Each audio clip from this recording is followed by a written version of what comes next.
Okay, hello students, welcome back to our physics lecture. Today our physics lecture will be a new pattern, somewhat like I will be recording today's lecture and we will be watching. Okay, till now we will be having a screen recording type of lecture, but today we will be having a written lecture. Okay, so today's topic is like we know that we were continuing the chapter that was work, energy and power. That was work, energy and power was the chapter that we were studying. So we have done with the basic definitions, basic part of the work, energy and power. Okay, and after that we have seen some numericals also. We have done with the numerical practice. Okay, today we will be seeing the third section of a syllable of a chapter, that is conservation of energy. And today's lecture we will be seeing the conservation of energy. So today our topic is that conservation of energy.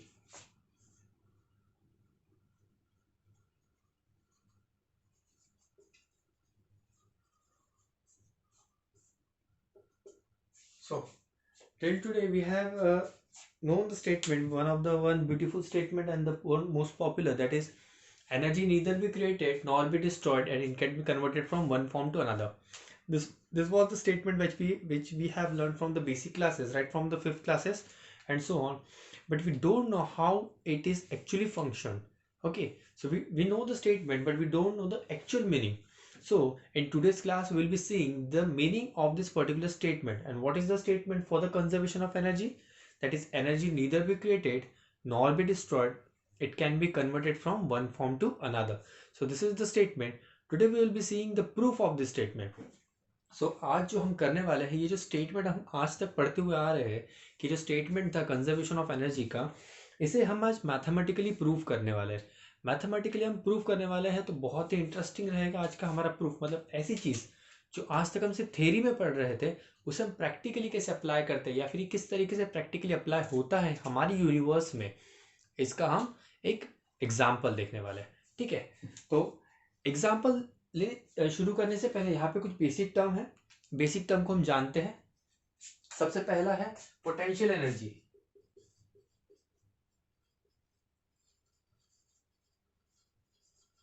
And दूसरा है kinetic energy. अब दूसरा जो है आपका kinetic energy. Okay,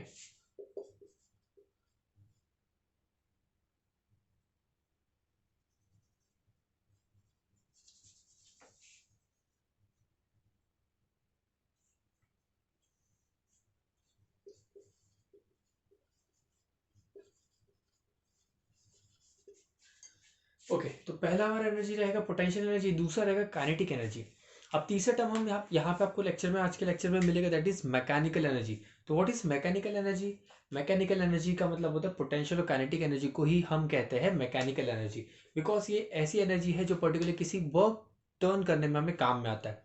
इसलिए जो potential energy और काइनेटिक एनर्जी रहेगा, यही दो एनर्जी को हम कहते हैं मैकेनिकल एनर्जी. तो बच्चों कंफ्यूज नहीं होना कि मैकेनिकल एनर्जी सर ये नया टर्म कहाँ से आया, ये एनर्जी कौन सी होती है. ठीक है, तो यहाँ पे मैकेनिकल एनर्जी. अब ये तीसरा और एक चीज है, इसको हम मैकेनिकल एनर्जी कहते हैं.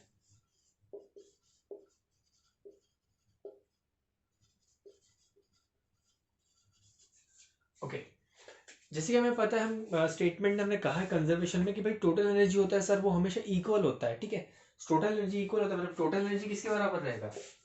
टोटल एनर्जी टोटल एनर्जी भी total energy will be equal to the submission of kinetic energy as well as potential energy. मतलब जो नंबर वन और नंबर टू का जो एनर्जी है, दैट इज पोटेंशियल और काइनेटिक एनर्जी, अगर हम इन दोनों को सबमिशन करते हैं तो यही हमारा टोटल एनर्जी बनेगा.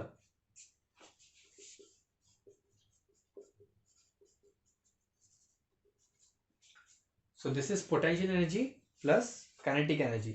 मतलब टोटल एनर्जी क्या होगा? एक मैकेनिकल एनर्जी तो है, टोटल एनर्जी को मैकेनिकल एनर्जी कह सकते हैं बिकॉज मैकेनिकल एनर्जी पोटेंशियल और काइनेटिक है.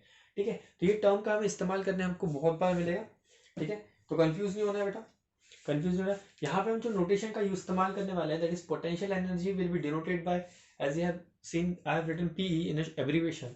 बट हमारे जो डेरिवेशन रहेगा, हमारे डेरिवेशन में potential energy will be termed as U and kinetic energy will be termed as K.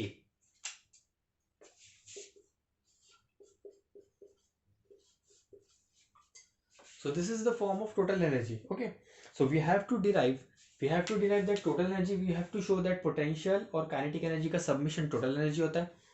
अब यहाँ पे जो सबसे इंपॉर्टेंट चीजें आती है वो ध्यान रखने वाली बात है कि जो टोटल एनर्जी होती है वो हमेशा कंजर्व्ड होती है. This is always conserved.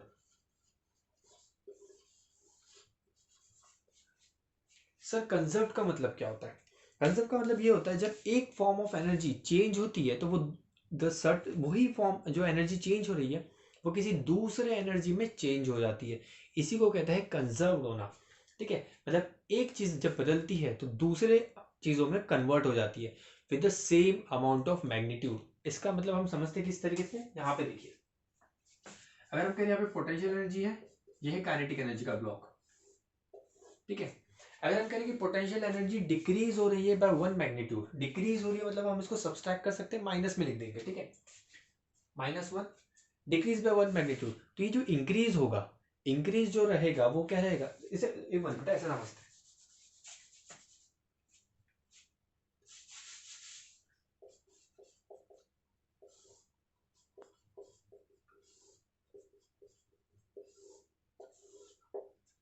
ठीक है, इस टेबल को ऐसा समझते हैं कि हम काइनेटिक एनर्जी, पोटेंशियल एनर्जी, हम कह रहे हैं कि टोटल एनर्जी हमेशा कंजर्व होती है. तो किस तरीके से देखिए, अगर हम कह रहे हैं पोटेंशियल एनर्जी और काइनेटिक एनर्जी जीरो, तो टोटल एनर्जी कितना रहेगा, जीरो, बिकॉज दोनों का सबमिशन जीरो होगा. ठीक है, zero plus zero will be zero. Okay, अब नेक्स्ट जब हम बात करते हैं, हमने कहा कि पोटेंशियल एनर्जी जो है ना, पोटेंशियल एनर्जी डिक्रीज हो रहा है. पोटेंशियल एनर्जी क्या हो रहा है, डिक्रीज. मतलब डिक्रीज मतलब माइनस, हम मैग्नीट्यूड कंसीडर करेंगे 2. सिर्फ potential energy is decreased bye 2. Potential energy अगर डिक्रीज होगा 2 से, तो काइनेटिक एनर्जी क्या होगा, काइनेटिक एनर्जी इंक्रीज होगा with the same magnitude, that is +2. मतलब काइनेटिक एनर्जी क्या हो रहा है, इंक्रीज हो रहा है by the magnitude of 2, that is +2. और पोटेंशियल एनर्जी डिक्रीज हो रहा है. तो इन दोनों का अगर हम सबमिशन करते हैं तो टोटल एनर्जी विल बी फिर से जीरो. यू कैन सी. ठीक है, दोनों का सबमिशन करते हुए जाना है. Same with the next example लेते हैं. अगर हम कह रहे हैं कि सर पोटेंशियल एनर्जी इंक्रीज हो रहा है बाय 5 मैग्नीट्यूड, अगर पोटेंशियल एनर्जी इंक्रीज हो रहा है बाय द मैग्नीट्यूड ऑफ 5, तो काइनेटिक एनर्जी क्या होगा, डिक्रीज होगा by the same magnitude, that is -5. फिर से हम इनका सबमिशन करेंगे तो that will be zero. So total energy देखो क्या हो रहा है. इसका मतलब हमने यहाँ पे एक नोट डाउन, एक कंक्लूजन किया कि आप जब भी हम एनर्जी के बारे में बात करते हैं, जब एक फॉर्म ऑफ एनर्जी इंक्रीज होती है तो दूसरी फॉर्म ऑफ एनर्जी डिक्रीज होती है. यू कैन सी दैट एक फॉर्म ऑफ एनर्जी अगर इंक्रीज हो रही है तो दूसरी फॉर्म ऑफ एनर्जी क्या हो रहा है, डिक्रीज हो रहा है. इसके वजह से जो टोटल एनर्जी है वो हमेशा आपका कांस्टेंट रहेगा. तो total energy is always constant. You can see, तो total energy is always constant value. This is constant. So total energy यहाँ पे कांस्टेंट है. इसी का मतलब होता है कि जो टोटल एनर्जी है वो कंजर्व्ड हो गया है. कंजर्व का मतलब क्या हुआ, यहाँ पे कोई आपको चेंज ही देखने नहीं मिलेगा. अगर एक इंक्रीज हो रहा है तो दूसरा डिक्रीज होगा, दूसरा डिक्रीज हो रहा है तो पहला इंक्रीज होगा. इसी को कहता है कंजर्वेशन ऑफ एनर्जी. मतलब जितनी भी एनर्जी है पर्टिकुलर यूनिवर्स में वो कंजर्व हो रही है. और एक चीज हमें हमेशा पढ़ते बेटा, फिजिक्स में हमने हमेशा बताया, हम कोई भी चीज पढ़ते तो हमेशा एक बैलेंस फॉर्म है. ये यूनिवर्स में जितनी भी ऑब्जेक्ट है, ये यूनिवर्स में जितने भी ऑब्जेक्ट प्रेजेंट है, right from the chemical object to the physical object as well as from biological object, you will see that सभी object tends to balance each other.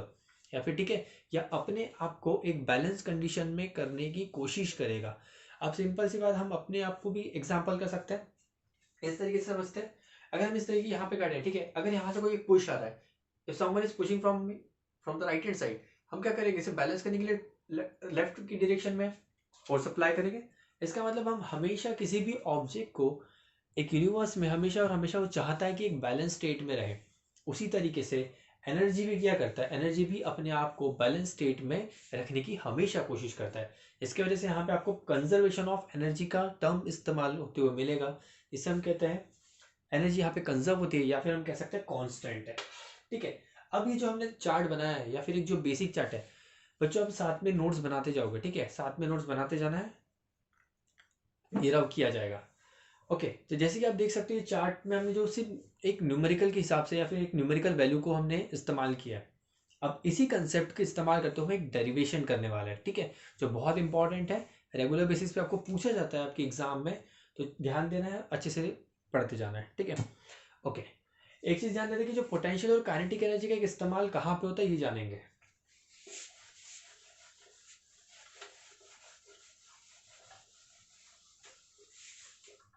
तो सबसे इंपॉर्टेंट है जो पोटेंशियल एनर्जी होती है ये हमेशा हाइट के लिए रिफर की जाती है। Potential energy is for height and kinetic energy is for moving object. ठीक है, जो पोटेंशियल एनर्जी होता है, पोटेंशियल एनर्जी कौन से बॉडी में होता है, which body possess the potential energy, any object which is above the ground always possess a potential energy and also in rest condition, above the ground and in rest condition, any object which is at rest condition and above the ground surface it always possess an potential energy, मतलब उसमें हमेशा जो energy रहेगा वो potential energy रहेगा। अगर आपने उस किसी भी ऑब्जेक्ट को पर्टिकुलर ग्राउंड के ऊपर रेस किया है और उसको रेस्ट कंडीशन में रखा है तो उसमें जो एनर्जी है वो क्या है, पोटेंशियल एनर्जी है। और जो दूसरी क्या है, kinetic object sorry kinetic energy तभी रोल में आएगा जब वो ऑब्जेक्ट मूविंग कंडीशन में रहेगा। ऑब्जेक्ट कैसा रहेगा, मूविंग कंडीशन में। तो जब ऑब्जेक्ट मूविंग कंडीशन में है तब काइनेटिक एनर्जी रहेगा, जब ऑब्जेक्ट रेस्ट कंडीशन में और अबाउट द ग्राउंड सरफेस है तब पोटेंशियल एनर्जी रहेगा। इसका एग्जांपल कुछ इस तरीके से समझते हैं, ये देखिए this is the ground surface, ये हमारा ग्राउंड सरफेस है, दिस इज कैप, ओके यहाँ पे कैप रखा हुआ पेन का। अगर मैं इसको रेस कर रहा हूँ सर्टन हाइट, आप देख सकते हैं सर्टन हाइट तक रेस किया है, ठीक है। अब ये रेस्ट कंडीशन में, तो cap is at rest condition, तो यहाँ पे इस पर्टिकुलर कैप में the form of energy which is possessing the cap that is potential energy. अगर इसे छोड़ रहा हूँ, ठीक है, अब यहाँ पे पोटेंशियल एनर्जी मैक्सिमम है, potential energy is maximum at the height, okay rest condition में, तो यहाँ पे सिर्फ और सिर्फ पोटेंशियल एनर्जी है।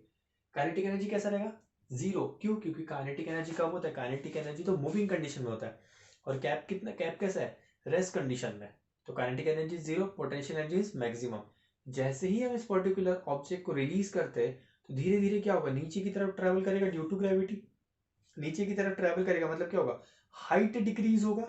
जैसे जैसे हाइट डिक्रीज होगा पोटेंशियल एनर्जी भी डिक्रीज होती जाएगी, और मोशन की वजह से यहाँ पे काइनेटिक एनर्जी इंक्रीज होगा। इसका मतलब कोई भी ऑब्जेक्ट को जब हम रिलीज करते हैं फ्रॉम अबाउट द सरफेस तो उसमें पोटेंशियल एनर्जी डिक्रीज होती है और काइनेटिक एनर्जी इंक्रीज होती है। सो पहले तो हम देखेंगे what is the formula for potential and kinetic energy. Potential energy का formula that is mgh।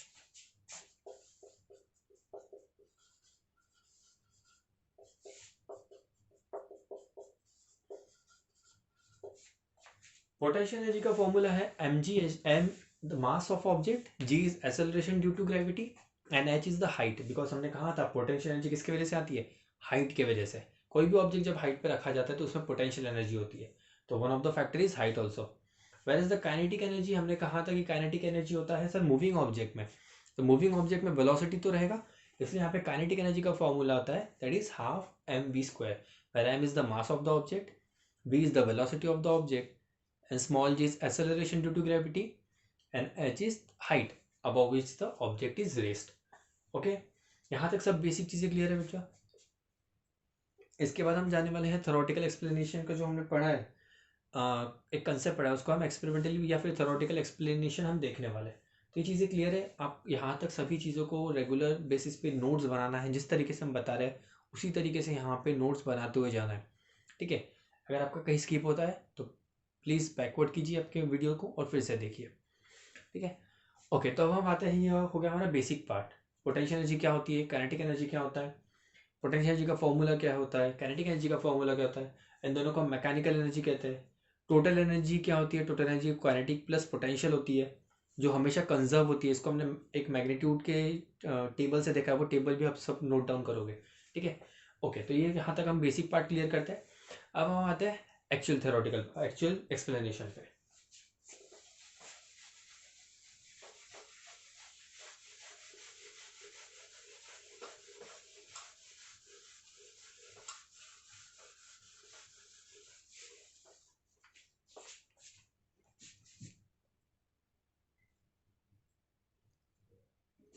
So okay students, अभी ये रहेगा हमारा एक्सप्लेनेशन, ठीक है। अब डायग्राम को आप देख सकते हो, आपके बुक में भी अवेलेबल है।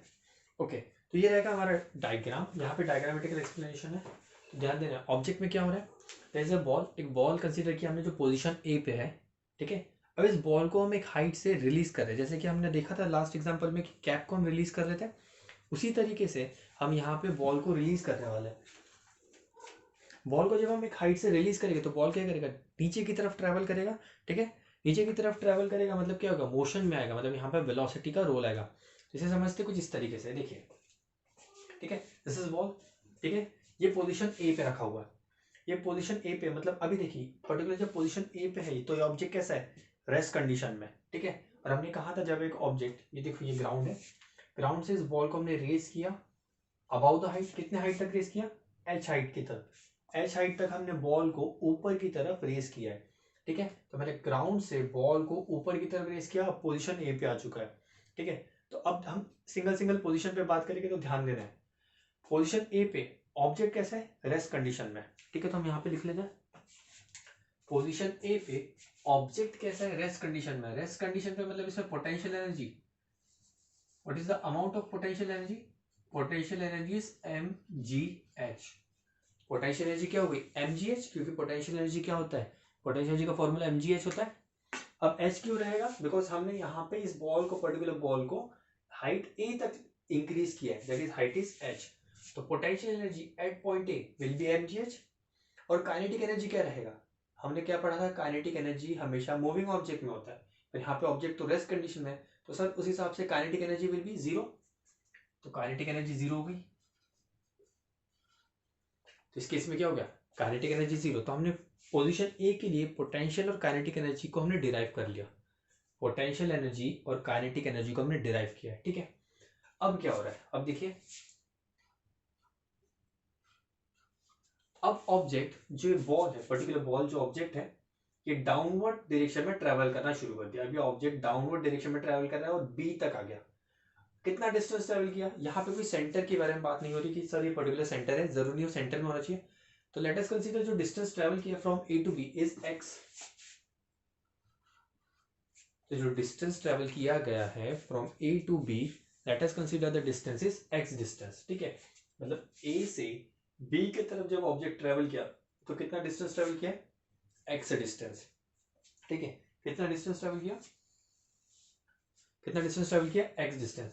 So what will be the remaining height, जो बी से सी के तरफ जो आपका हाइट बचा हुआ है, बी से सी तक का पॉइंट का जो हाइट रिमेनिंग है वो कितना रहेगा, सर टोटल हमें पता है H, distance travel from A to B is X, so remaining will be, sir total minus X, अगर एच में से एक्स को सब्सट्रैक्ट कर दोगे तो सर आपको रिमेनिंग हाइट मिल जाएगी बच्चों, हाँ या ना, ठीक है। और अगर हम टोटल में से x को अगर सब्सट्रैक्ट कर देते तो आपको रिमेनिंग हाइट मिलेगी, तो remaining height will be h minus x.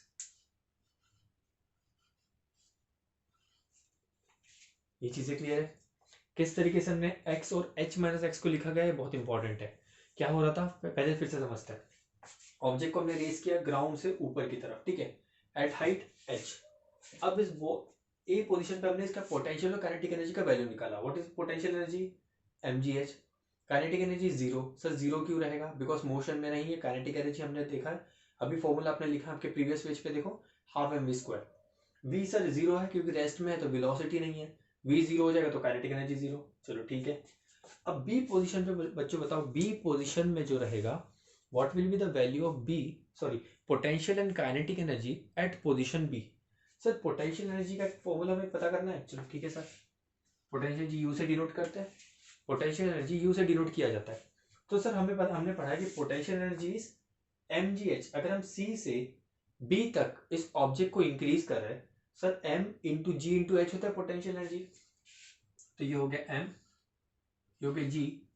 Sir आप h नहीं लिख सकते, बच्चा क्यों नहीं लिख सकते h, सर क्योंकि जो हाइट है वो h हाइट तक तो है ही नहीं, सर b का जो हाइट है फ्रॉम द ग्राउंड कितना है h minus x, what is the height of b, point b from ground, height of point b is h minus x, तो यहां पे कितना आएगा h माइनस एक्स, हाँ है ना, ये पॉइंट समझ में आया, ये पॉइंट को हम फिर से रिपीट करें, ध्यान देना, पॉइंट को रिपीट करें, ठीक है। पॉइंट बी पे हमें अभी पोटेंशियल और काइनेटिक का वैल्यू निकालना है, potential energy at point B will be, sir mgh formula होता है पोटेंशियल का, पर सर जो h है m इंटू जी, तो सर हमें कंफर्म है, पर सर जो हाइट होती है h is the height factor, sir height h नहीं है क्योंकि h की हाइट पॉइंट ए तक है, हमें b तक चाहिए, तो सर b तक जो हाइट है that is h minus x, तो हाइट की जगह पे हमने h माइनस एक्स लिख दिया, है ना। यस और नो? ठीक है, अब सबसे इंपॉर्टेंट पार्ट है, अब बहुत बहुत अच्छे से ध्यान देना है। अब हमें काइनेटिक एनर्जी को डिराइव करनी है। काइनेटिक एनर्जी क्या होता है सर? हमें पता है kinetic energy is half M V square. Kinetic energy होता है half M into V into square, मतलब कुछ इस तरीके से काइनेटिक एनर्जी का फॉर्मूला होता है, हाफ एम वी स्क्वायर। पर एक चीज हमने कंजर्वेशन में पढ़ा था, हमने क्या पढ़ा था?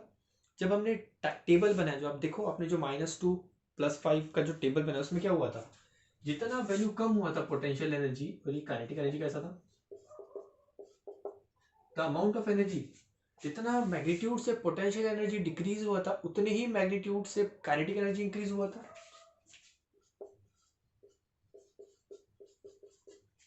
है ना? मतलब अगर मुझे काइनेटिक एनर्जी फाइंड करनी है तो सर मैं, अगर हमें पता चल जाए कि पोटेंशियल एनर्जी कितनी वैल्यू से डिक्रीज हुआ है, sir same value will be of kinetic energy. जितने वैल्यू से पोटेंशियल एनर्जी का डिक्रीज हुआ है, उतने ही सेम अमाउंट ऑफ एनर्जी से, आप देख सकते हो टेबल में, काइनेटिक एनर्जी इंक्रीज होगा, so that total energy always remains constant. है ना? टोटल एनर्जी कांस्टेंट होनी चाहिए। ठीक है, तो अब यहाँ पे देखते हैं, तो काइनेटिक एनर्जी यहाँ इस पर्टिकुलर पॉइंट पे पोटेंशियल एनर्जी वाज mgh। जब धीरे धीरे डिक्रीज हो गया, जब हमारा बॉल जो है, ठीक है, बॉल देखिए, बॉल का हाइट डिक्रीज हुआ, मतलब पोटेंशियल एनर्जी डिक्रीज कितने से हुआ? डिक्रीज पूछ रहे हैं हम, इंक्रीज नहीं। पोटेंशियल एनर्जी डिक्रीज कितना हुआ है सर? एक्स हाइट से डिक्रीज हुआ है बॉल, बॉल एक्स हाइट से नीचे की तरफ ट्रेवल किया है, मतलब mg -x होना चाहिए, मतलब माइनस मतलब डायरेक्शन। तो सर जो डिक्रीज यहाँ पे, डिक्रीज इन पोटेंशियल एनर्जी जो हुआ है, decrease in potential energy is mgx। mgx कैसे आया? Mass into acceleration into gravity, ठीक है सर, जितना हाइट से कम हुआ है उतना हाइट आप लिख दीजिए, तो पोटेंशियल एनर्जी बन जाएगा। तो अगर decrease in potential energy mgx है, तो काइनेटिक एनर्जी कितना हुआ? जितना डिक्रीज होता है उतना ही तो पर्टिकुलर इंक्रीज होता है। डाउनवर्ड डायरेक्शन में यहाँ पे माइनस कर दीजिए, तो यहाँ पे क्या आ जाएगा? Positive, positive mgx। कितना आ गया? पॉजिटिव mgx आ गया, है ना? कैसे आया पॉजिटिव mgx? डिक्रीज ही हमारा सर माइनस से हुआ है, डिक्रीज इन पोटेंशियल एनर्जी 1 से b के तरफ जा रहा है, m into g into H.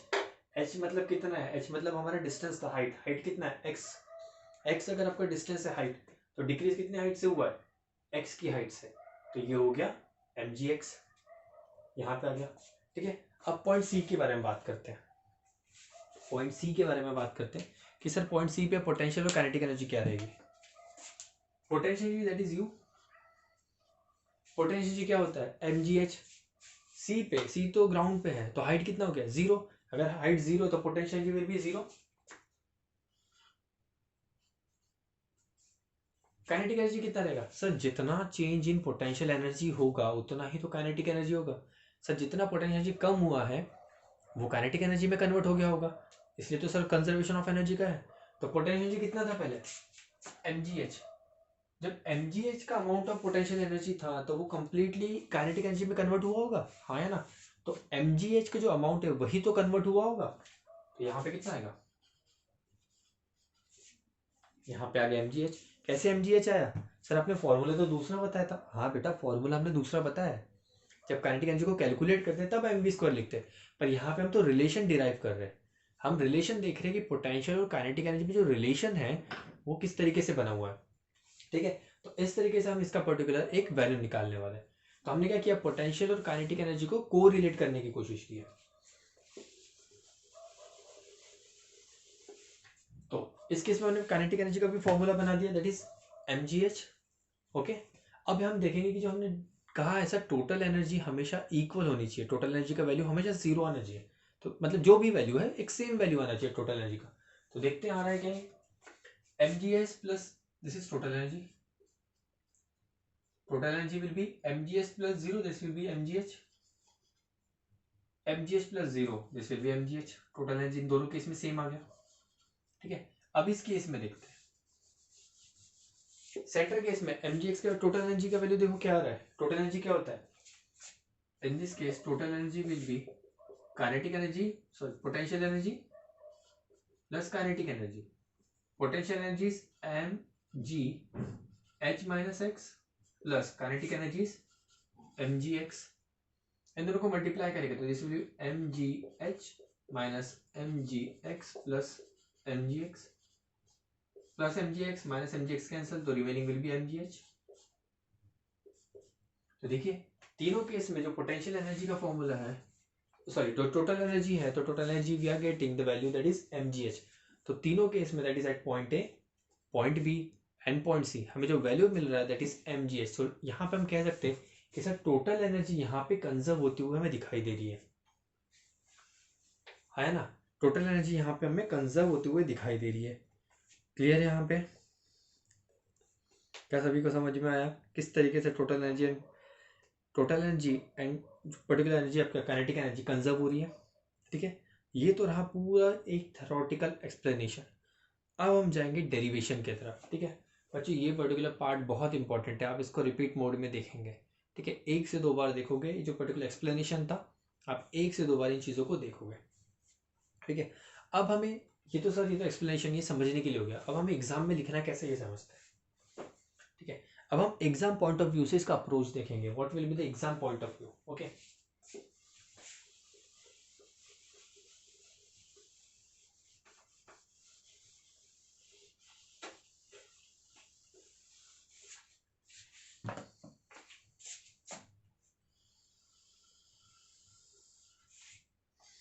हम एक एक पॉइंट को सॉल्व करते हुए जाएंगे. पहले पॉइंट ए करेंगे.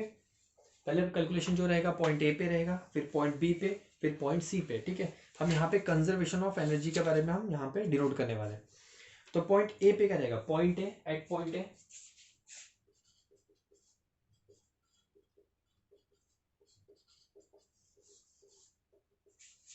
सो पहला कैलकुलेशन का at point A.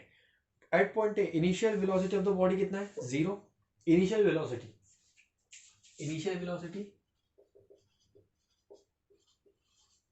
Of body is 0. Rest condition में object is at rest condition, इस कंडीशन इज एट रेस्ट. तो इनिशियल वेलोसिटी 0 हो गया. इनिशियल वेलोसिटी 0 तो काइनेटिक एनर्जी क्या रहेगा, kinetic energy will be 0. Potential energy क्या रहेगा, mgh due to height. Potential energy will be mgh due to height. So total energy is u plus k, that is mgh plus 0 which is equals to mgh. This is your equation number A. यहाँ पे आपको दिखाई दे रहा है कि potential energy जो है और काइनेटिक एनर्जी को हम सबमिशन किए तो एट पॉइंट ए पे हमारा टोटल एनर्जी कितना बन गया, mgh. तो दिखाई दे रहा है. तो यहाँ पे इस पर्टिकुलर केस में हमने क्या निकाला था, total energy eight A was mgh. तो यहाँ पे आ गया पॉइंट ए के लिए हमने कैलकुलेशन कर लिया. ठीक है बच्चों, मैं रब कर रहा हूँ, साथ में आप नोट डाउन करते जाना है. रब कर रहा हूँ मैं ये. ठीक है, क्योंकि मुझे बोर्ड का रिक्वायरमेंट रहेगा. पॉइंट बी में अब हम सॉल्व करेंगे for point B. Point A बहुत आसान है. ठीक है, पॉइंट बी के बारे में देखते हैं.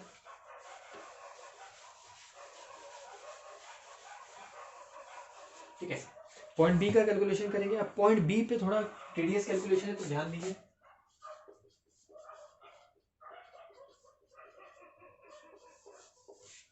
पॉइंट बी पे जब ऑब्जेक्ट आ रहा है तो पॉइंट बी पे जो ऑब्जेक्ट है वो ट्रेवल करते हुए आ रहा है. पॉइंट बी पे जो ऑब्जेक्ट है वो ट्रेवल करते हुए आ रहा है, मतलब डाउनवर्ड डायरेक्शन में ट्रेवल कर रहा है. इसका मतलब यहाँ क्या होगा, यहाँ पे कहीं ना कहीं वेलोसिटी होगी. ठीक है, डिस्टेंस ट्रेवल किया है. ठीक है, और यहाँ पे हमने एक पर्टिकुलर फोर्स बेसिक चैप्टर में पढ़ा है, फोर्स और 9th क्लास में हमने पढ़ा है कि जो एक्सेलरेशन है, जब कोई भी ऑब्जेक्ट ग्रेविटी की वजह से डाउनवर्ड डायरेक्शन में ट्रेवल करता है तो acceleration can be written as acceleration due to gravity. मतलब हम ए को जी से रिप्लेस कर सकते हैं. तो सिर्फ यहाँ पे कुछ फैक्टर्स देखना है. ठीक है, whenever an object is travelling, जब ऑब्जेक्ट नीचे की तरफ ट्रैवल कर रहा है तो इसका इनिशियल वेलोसिटी क्या था, पहले ए पे इनिशियल वेलोसिटी वाज 0. ठीक है, initial velocity was 0, it is u is initial velocity small u. और डिस्टेंस कितना ट्रैवल किया है, object A to B, whenever object is travelling from A to B, distance travel कितना किया, distance is written by s, distance is x. Distance sir जो travel किया हमारे object ने दैट इज एक्स डिस्टेंस। और acceleration क्या होता है? Acceleration can be written as acceleration due to gravity. Sir ऐसा क्यों लिखा है? क्योंकि ऑब्जेक्ट जो है सर, हमारा ऑब्जेक्ट जो है पर्टिकुलर ग्रेविटी की वजह से डाउनवर्ड डायरेक्शन में ट्रेवल कर रहा है, इसलिए यहाँ पे हमने ए को जी से रिप्लेस कर दिया।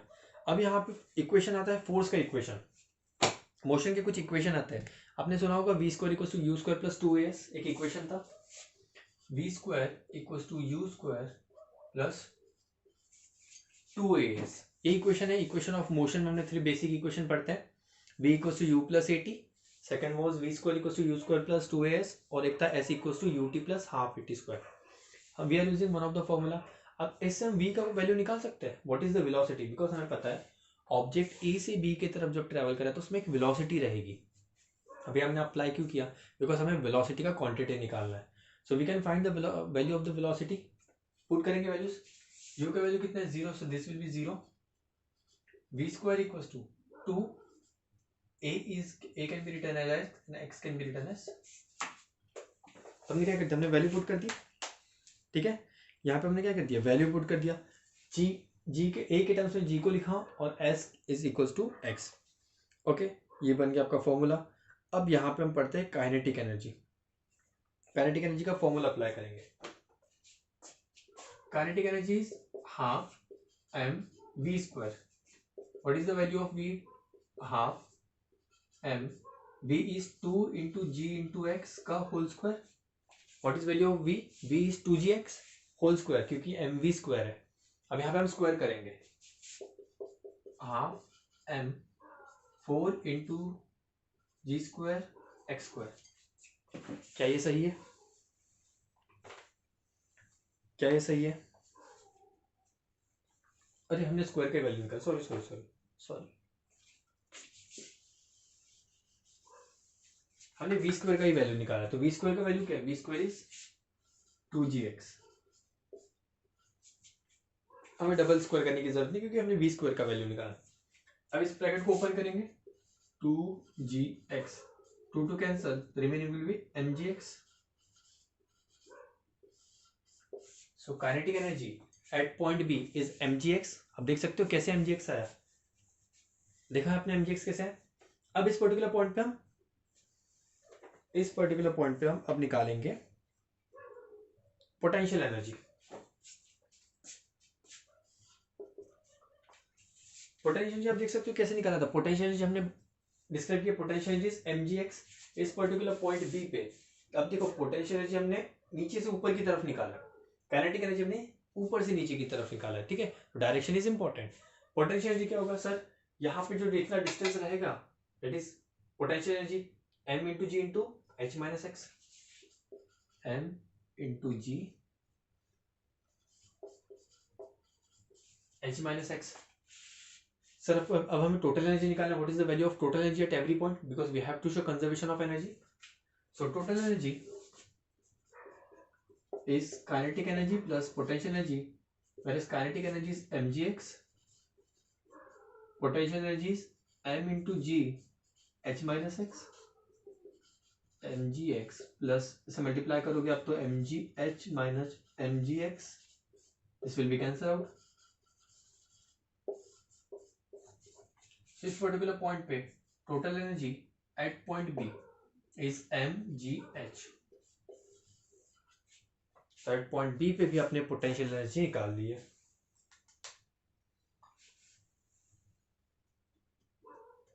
ठीक है। यहां तक क्लियर है? ओके, तो आगे बढ़ते हैं। अब हम निकालेंगे पॉइंट बी। आपको नोट डाउन करते जाना है, जिस तरीके से हम लिख रहे हैं उसी तरीके से आप नोट डाउन करोगे ईच एंड एवरीथिंग, ठीक है, बहुत इंपॉर्टेंट।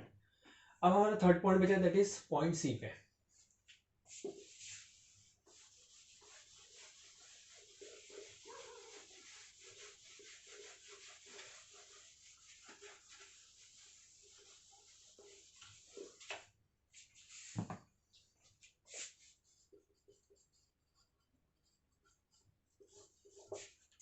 पॉइंट सी पे तो बहुत आसान है बच्चों, आप ही बताओ पोटेंशियल एनर्जी जीरो क्यों रहेगा? Potential energy will be sir zero, क्योंकि यहाँ पे हाइट जीरो है, बॉल इज एट ग्राउंड, तो height equals to sir zero, therefore potential energy is mgh in which h is zero, अगर h जीरो हो गया तो पूरा वैल्यू क्या हो जाएगा पोटेंशियल एनर्जी का, जीरो, तो u will be zero, potential energy zero हो गया। अब हमें वैल्यू ऑफ काइनेटिक एनर्जी निकालनी है। हमें पता है सर काइनेटिक एनर्जी क्या होता है, kinetic energy is particular m into velocity, sorry kinetic energy sir conserve हुआ है, सर काइनेटिक एनर्जी जो है वो कंजर्व हुआ है, हाँ है ना, क्लियर है, ठीक है। फिर से हम काइनेटिक एनर्जी का फॉर्मूला अप्लाई करेंगे। काइनेटिक एनर्जी क्या होता है, हाफ एम वी स्क्वायर। अब इस केस में वेलोसिटी निकालेंगे, वेलोसिटी क्या होगा, फिर से initial velocity will be zero, initial velocity will be zero, distance travelled, distance traveled by the distance traveled by the object from point A to point C, what is the distance traveled, फिर से हम repeat करें, what is the distance traveled of an object from point A to point C, A से C के बीच में distance कितना travel किया है sir, h distance, so distance traveled by the object is h।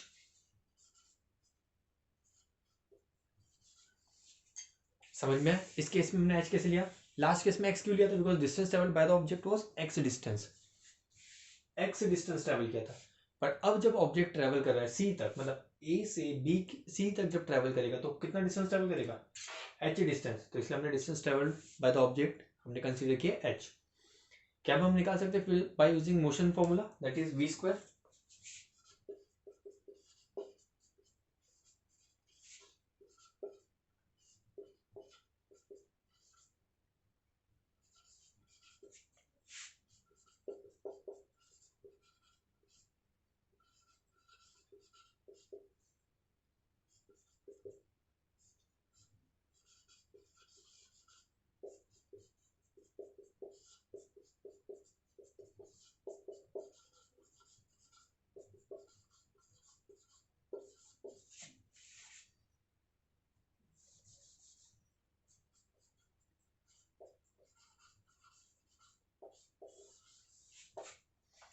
Point c पे भी हमने निकाला और हमने ये चीज ऑब्जर्व की कि सर पॉइंट सी पे भी जो हमारा वैल्यू है दैट इज mgh।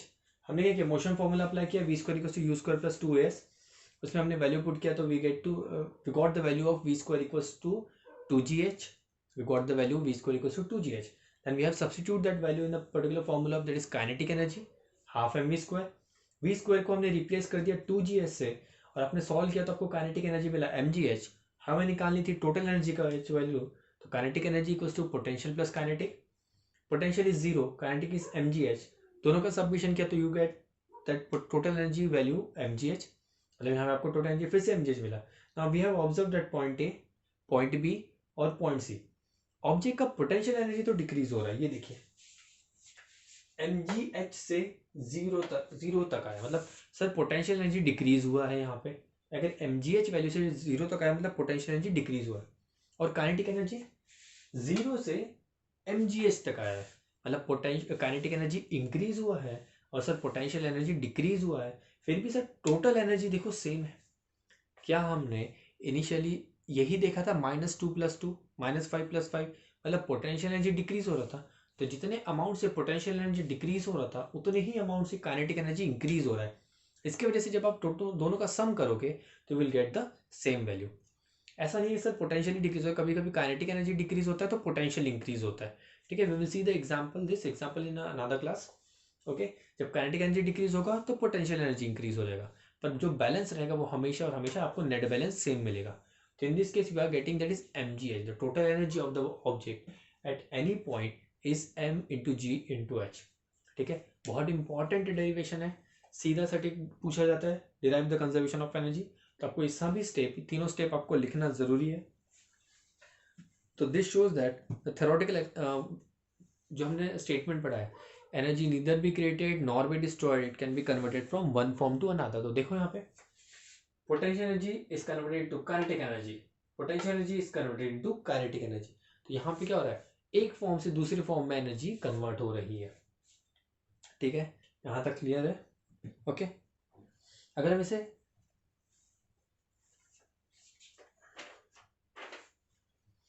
अगर हम कहेंगे इसे ग्राफिकल रिप्रेजेंटेशन में करें, तो ग्राफिकल रिप्रेजेंटेशन देखते हैं किस तरीके से यहाँ पे बनाते हैं।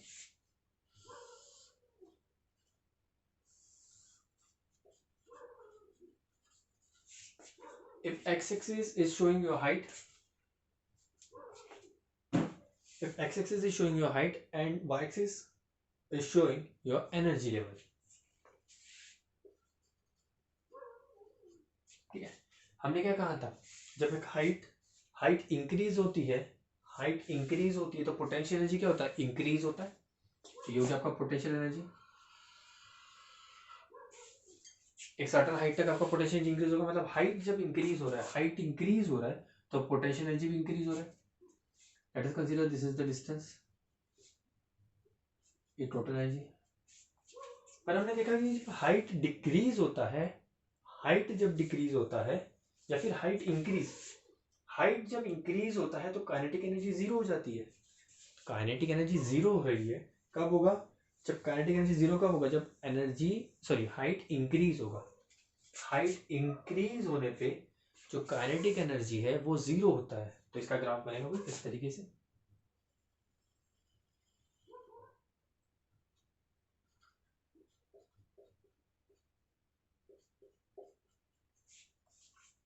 This is kinetic energy, this is potential. तो पोटेंशियल एनर्जी क्या होता है, हाइट इंक्रीज होने पे पोटेंशियल एनर्जी इंक्रीज होती है, हाइट इंक्रीज होने पे काइनेटिक एनर्जी डिक्रीज होती है। ठीक है, तो आप देखोगे टोटल कंजर्वेशन एनर्जी अभी भी जीरो है। देखिए दोनों का सबमिशन करोगे जीरो, दोनों का सबमिशन करोगे जीरो, इस तरीके से आपको ग्राफ मिलेगा। This is the graphical representation for the conservation of energy. Okay, इसके बाद जो सेक्शन बचेगा दैट विल बी एप्लीकेशन। ठीक है, एप्लीकेशन और न्यूमेरिकल सेक्शन बचेंगे। ये बहुत इंपॉर्टेंट पार्ट था हमारे लिए।